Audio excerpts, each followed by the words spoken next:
ஜோதிட வாஸ்து கன்சல்டன்ட் சென்னையிலிருந்து. இப்போ பார்த்தீங்கன்னா இந்த மாதம் பார்த்தீங்கன்னா நம்ம அந்த ஐப்பசி மாத பலன்களை தான் பார்க்க போகிறோம். அதுக்கு முன்னாடி இந்த ஐப்பசி மாதம் பார்த்தீங்கன்னு வச்சுக்கிங்களேன், பொதுவாக என்னென்னாக்கா இந்த ஐப்பசி மாதம் பார்த்தீங்கன்னா நிறைய விழாக்கள் உள்ள மாதம். ஏன்னா இந்த மாதத்தில் தான் பார்த்தீங்கன்னா தீபாவளி, பசங்களுக்கெல்லாம் ஒரே கொண்டாட்டம், எப்போ பட்டாசு வாங்கி தருவாங்கன்னு சொல்லிட்டு. ஏன்னா இந்த மாதம் நிறைய பலகாரங்கள் எல்லாம் செய்வாங்க, நிறைய ஸ்வீட்ஸு, நிறைய இனிப்பு பலகாரங்கள் இந்த மாதத்தில் நிறைய இருக்கும். அதே போல் நல்லா பார்த்தீங்கன்னா நல்ல அந்த முறுக்கு, அதிரசம், ஓட்டவாட்டன்னு சொல்லிட்டு அப்படியே இந்த வறுத்த உணவுகளை அதிகமாக நம்ம எடுத்துப்போம். மேலும் பார்த்தீங்கன்னா குடும்பத்தில் எல்லாருக்கிட்ட ஒரு மகிழ்ச்சி இந்த காலத்தில் ரொம்ப அதிகமாக இருக்கும். குடும்பத்தில் பார்த்தீங்கன்னா மகிழ்ச்சி இருக்குது. ஏன்னா தீபாவளிக்கு போனஸ் கொடுப்பாங்க, நிறைய பேர் பண்டு போட்டிருப்பாங்க. இது எல்லாமே இந்த மாதத்தை சிறப்பிக்க கூட ஒவ்வொரு காரணம் இருக்குது. அதே போல் தான் பார்த்தீங்கன்னா இந்த ஐப்பசி மாதம் பார்த்தீங்கன்னா நிறைய கிரக மாற்றங்களும் இருக்குது. ஏன்னா இந்த குரு பகவான் பார்த்தீங்கன்னு வச்சுக்கோங்க, அதிசாரமாக கடகத்தில் வர்றார், ஐப்பசி மாத தொடக்கத்திலே வந்துடுறார். மேலும் பார்த்தீங்கன்னா புதன் பகவான் பார்த்தீங்கன்னு வச்சுக்கோங்க, இந்த ஐப்பசி மாதத்தில் பார்த்தீங்கன்னா விருட்சகத்துக்கு போகிறார், துலாத்துலேருந்து விருட்சகத்துக்கு போகிறார். மேலும் செவ்வாய் பகவானும் பார்த்தீங்கன்னா இந்த மாதம் துலா ராசியிலேருந்து விருட்சகத்தில் போய் ஆட்சியாக உட்கார போகிறார். மேலும் பார்த்தீங்கன்னு வச்சுக்கோங்க, சுக்கிர பகவானோட பயிற்சியும் இருக்குது.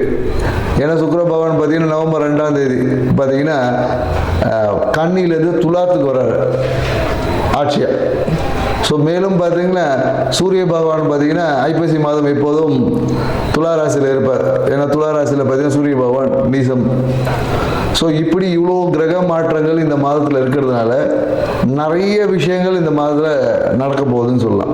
எல்லா ராசிக்காரர்களுக்கும் ஏதோ ஒரு விதத்தில் ஆரம்ப கட்டங்களில் நிறைய நற்பலன்களும், மாத பாதிக்கு அப்புறமா சில நற்பலன்கள் குறையவும் வாய்ப்பு இருக்குது. சில ராசிக்காரர்கள் பார்த்தீங்கன்னா ஆரம்ப கட்டத்தில் நற்பலன்கள் கொஞ்சம் கம்மியாக இருக்கும். ஒரு மாத நடுவில் அப்புறமா பார்த்தீங்கன்னு வச்சுக்கோங்க, பாதிக்கு மேலே பார்த்தீங்கன்னா நற்பலன்கள் அதிகமாக கிடைக்கக்கூடிய வாய்ப்புகள் எல்லாமே இருக்குது. பொதுவாக இந்த தீபாவளிக்கு பார்த்தீங்கன்னா நம்ம யம தீபம் ஏற்றுவோம். ஏன் இந்த யம தீபம் ஏற்றணும் அப்படின்றதுக்கெல்லாம் நிறைய விளக்கங்கள் இருக்குது. ஏன்னா யம தீபம் ஏற்றி இந்த மாதத்தில் பார்த்தீங்கன்னா காலையில் தீபாவளிக்கு காலையில் சுட சுட மட்டன் சாப்பிட்றது, நல்லா காலையில் கறி சாப்பிட்றது, மேலும் கங்காஸ்தானங்கள் காலையில் விடிய காலையில் கங்காஸ்தானம் செய்வோம். ஸோ இந்த மாதிரி நிறைய நிகழ்வு எல்லாமே இந்த மாதத்தில் இருக்கும்.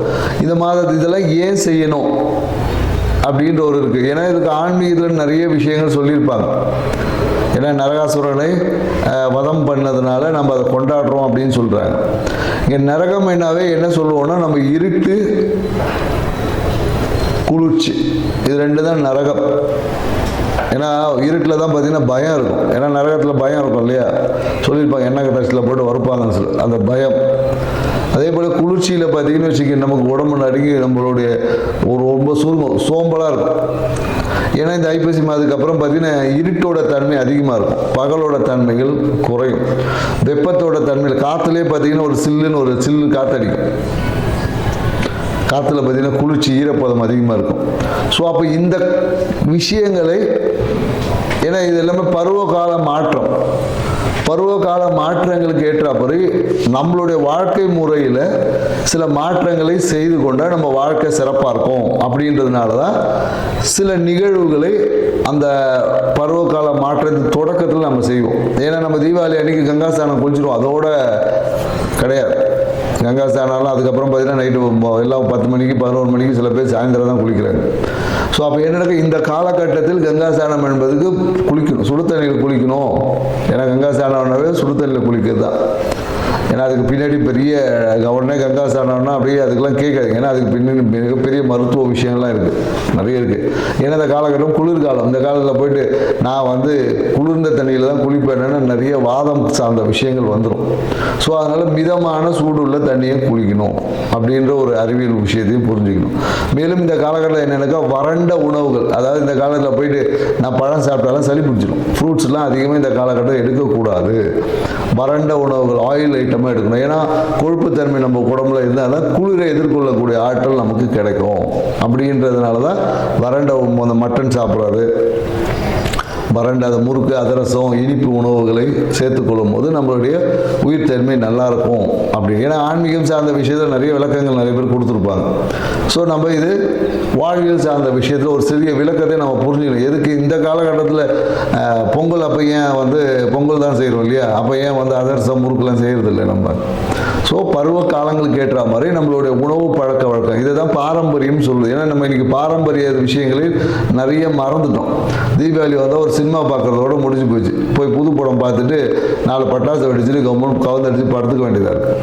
ஸோ இது வாழ்க்கையில் நம்ம முன்னோர்கள் நமக்கு கொடுத்த வரக்கூடிய காலங்களில் எதிர்கொள்ளக்கூடிய ஆற்றல் நம்ம ப்ரிப்பரேஷன். ஏன்னா மார்கழி மாதம் குளிர் தாங்க முடியாது. அதுக்கான ப்ரிப்பரேஷனை முன்னாடியிலேருந்து இந்த காலகட்டத்தில் நம்ம தொடங்கும். ஏன்னா அடுத்தது கார்த்திகை மாதம். அப்போ பார்த்தீங்கன்னா கார்த்திகை தீபம் ஏற்றுவோம். ஸோ வெளிச்சத்தை வெப்பத்தை அதிகம் பண்ணுவோம். ஸோ இந்த மாதிரியான நிகழ்வு எல்லாமே இருக்குது என்ற ஒரு புரிதலோட இந்த ஐப்பசி மாத ராசி பலன்கள் ஒவ்வொரு ராசிக்கும் என்ன மாதிரி இருக்குன்றதை நம்ம பார்க்க போகிறோம். வாங்க வீடியோக்குள்ள போகிறோம். உத்திரட்டாதி நட்சத்திரம். உத்திரட்டாதி நட்சத்திரம் பார்த்தீங்கன்னா எப்போ பார்த்தாலும் இந்த என்னன்னாக்கா தனக்கு வேலை வேலை வேலை, சாப்பிட்றது வேலை செய்யுது, சாப்பிட்றது வேலை செய்யுது, இது ரெண்டும் தான் இருக்குது. எப்பொழுதும் என்னென்னாக்கா இவங்க உத்திரட்டாதி நட்சத்திரம் நல்லா சமைக்கக்கூடிய ஒரு ஆற்றல் இவங்ககிட்ட இருக்குது. நல்லா சுமையாக டேஸ்டி ஃபுட்டை சமைக்கிறதுல இவங்களுக்கு ரொம்ப ஆர்வம் தான். அதே மாதிரி பார்த்திங்கன்னா நிறைய பார்த்திங்கன்னா இவங்க அந்த வேலை செய்யக்கூடிய தொழில் பார்த்திங்கன்னா இந்த ஃபுட் இண்டஸ்ட்ரியில் இருக்கக்கூடிய உத்திரட்டாதி நட்சத்திரம் மிகப்பெரிய ஒரு உச்சத்தை அடைவாங்க. ஏன்னா இந்த காலகட்டம் என்னென்னாக்கா எங்கேயாவது ஒரு பயணம் போகலாமா, எங்கேயாவது இந்த ட்ராவலிங்லேயே இருக்கும். ஏன்னா சனி பகவான் பார்த்திங்கன்னா வக்கரம் அடைஞ்சு இருக்கிற அதனால் என்னென்னாக்கா நிறைய பயணம் போவாங்க. எப்போ பார்த்தாலும் ஒன்று தூங்குறது இல்லை ட்ராவல், இது ரெண்டு தான் இவங்க காலகட்டத்தில் இந்த காலகட்டத்தில் நடந்துகிட்ருக்கும். எவ்வளோ நடந்தாலும் சரி இந்த காலகட்டம் உங்களுக்கு ஒரு ஜாக்பாட்டான ஒரு காலகட்டம். ஏன்னா குரு பகவான் அதிசாரமாக கடகத்தில் வரும்போது உங்கள் மனம் விரும்பிய மனசில் எதிர்பார்த்த ஆசைகள் எல்லாமே நிறைய ஆன்மீக பயணங்கள், மனசில் ஆசைப்பட்ட அந்த கோயில்களுக்கு செல்வது, மனசில் ஆசைப்பட்ட விஷயங்களை வாங்குவது, குறிப்பாக எனக்கு ஒரு தங்க நகை வாங்கலான்னா அதை வாங்கிடுவாங்க. அதே போல் நிறைய புது புது விஷயங்களை எல்லாமே வாங்கி என்ஜாய் பண்ணுவதற்கான காலம். ஆனால் இது எல்லாமே உங்களோட ஆசை என்ஜாய்மெண்ட் அதிகமாகும் போது தொழிலில் ஒரு சிறிய அழுத்தம் ஏற்படும். தொழிலில் இந்த ப்ராஃபிட் கொஞ்சம் குறையலாம். அதே போல் தொழிலில் அந்த சொன்ன டைமுக்கு சரியான விஷயத்தை கொடுக்க முடியாது. அதாவது நீங்கள் சமையல் செய்யக்கூடிய நபர்களாக இருந்தனா தொழிலில் பார்த்திங்கன்னா ஒரு நீண்ட கால கடன் ஏற்படலாம், இல்லை பண வரவில் ஒரு தடை இருக்கும், இல்லை தொழிலே கூட ஏதோ ஒரு விஷயங்களுக்காக முடக்கப்படலாம். ஸோ தொழில் சார்ந்த விஷயத்தில் உத்திரட்டாதி நட்சத்திரக்காரங்க கொஞ்சம் கவனமாக இருங்க, சரிங்களா? ஸோ பண வரவு கொடுக்கல் வாங்கல கொஞ்சம் பிரச்சனைகள் வரலாம். அது என்னென்னா இந்த ஃபைனான்ஸ் தொழில் செய்கிறவங்க இருந்தாங்கன்னா பணம் எங்கேயாவது போய் முடங்கி போவதற்கான வாய்ப்பு இருக்குது. ஒரு மாதத்துக்கு அப்புறம் திருப்பி வந்துடும். ஸோ அதனால் இதை பற்றி நீங்கள் பெருசாக எடுத்துக்க வேண்டாம். உங்கள் வாழ்க்கை இந்த மாதம் சிறப்பாகவே இருக்கும்.